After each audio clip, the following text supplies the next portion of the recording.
நிறைய பேர் கேட்குற கேள்வி, இஸ்ரவேல் எப்படி ஒரு பெரிய வல்லரசா இருக்கு அப்படின்னு கேட்குறாங்க. Why is Israel a superpower in the world அப்படின்னு கேட்பாங்க. இஸ்ரவேலை குறித்து பேசும்போது இஸ்ரவேலுக்கு சுற்றிலும் இருக்க நாடுகளை குறித்தும் பேசணும். இப்போ மிடில் ஈஸ்டில் பார்த்தீங்கன்னா all over the world there are 22 Arab nations. இந்த அரப் நேஷன்ஸ் எல்லாமே வந்து இஸ்ரேவேலை சுற்றி தான் இருக்குது.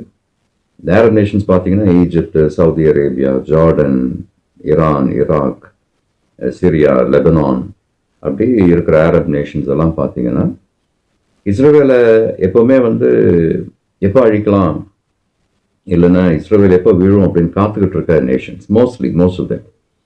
அதை தவிர வேர்ல்டில் பார்த்தீங்கன்னா 57 முஸ்லீம் நேஷன்ஸ் இருக்கிறதா ஒரு கணக்கு சொல்லுது. இந்த முஸ்லீம் நேஷன்ஸ்க்கும் இஸ்ரேல் ஒரு பெரிய நண்பன் கிடையாது, ஒரு ஃப்ரெண்ட்லி நேஷன் கிடையாது. இவங்களும் இஸ்ரேல் வந்து ஒரு சஸ்பீஷியஸ் பார்வையில் தான் பார்ப்பாங்க, எப்போ நம்மளை அட்டாக் பண்ணுவாங்கன்னு தெரியல அப்படின்னு தான் பார்த்துட்ருப்பாங்க.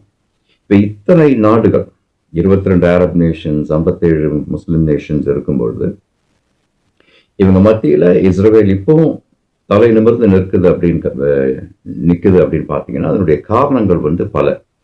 முதல் காரணம், as a Christian, as a preacher, I want to say this. இஸ்ரவேலினுடைய மிகப்பெரிய வல்லமை என்பது ஜீவனுள்ள தேவன் அவர்களுக்கு துணையாக நிற்கிறார். அதுதான் மிகப்பெரிய வல்லமை. அதையும் தாண்டி பார்த்தீங்கன்னா இஸ்ரேலுடைய மிலிட்ரி ஸ்ட்ரென்த்தை குறித்து பேசணும். IDF, இஸ்ரேல் டிஃபென்ஸ் ஃபோர்ஸஸ்னுடைய கேப்பபிலிட்டி பார்த்தீங்கன்னா it is one of the top class militaries in the world. அவங்களுக்கு இருக்க ஸ்ட்ரென்த் எல்லாம் பார்த்தீங்கன்னா ரொம்ப அட்வான்ஸ்டு டெக்னாலஜியை யூஸ் பண்ணுற ஒரு நேஷன் அவங்க பார்த்தீங்கன்னா சைபர் வார்ஃபேரில் அவங்கள மிஞ்ச வேறு நாடுகள் இருக்கான்னு தெரியல.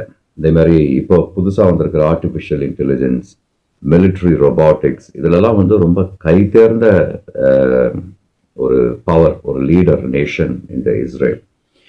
அதே மாதிரி பார்த்தீங்கன்னா அவங்களுடைய பேட்டில் டேங்க்ஸ், மெர்காவா அப்படின்னு ஒரு பேட்டில் டேங்க் இருக்குது. இது இஸ்ரேலிலேயே அவங்க உண்டாக்குன ஒரு பேட்டில் டேங்க். அது ரொம்ப பவர்ஃபுல் ஒரு பேட்டில் டேங்க் கூட. அது மட்டும் இல்லை அவங்களுடைய உசி சப்மெஷின் கன் இருக்கு, AK-47 சொல்கிறோம் இல்லையா. AK-47 ரஷ்யாவில் உண்டு பண்ணது. ஆனால் உசி சப்மெஷின் கன் வந்து ரொம்ப பவர்ஃபுல். அதேமாதிரி அவங்களுடைய UAVs, அது பார்த்தீங்கன்னா அன்மேன்ட் ஏரியல் வெஹிக்கிள்ஸ், இந்த ட்ரோன் அப்படின்னு சொல்கிறோம் இல்லையா, அதெல்லாம் வந்து அவங்க யூஸ் பண்ணுற விதம் பார்த்தீங்கன்னா ஒரு வேற லெவலில் அவங்க யூஸ் பண்ணுவாங்க. ரெண்டாவதாக பார்த்தீங்கன்னா அவங்களுடைய மிசைல் டிஃபென்ஸ் சிஸ்டம், அது ரொம்ப வேர்ல்ட் கிளாஸ்.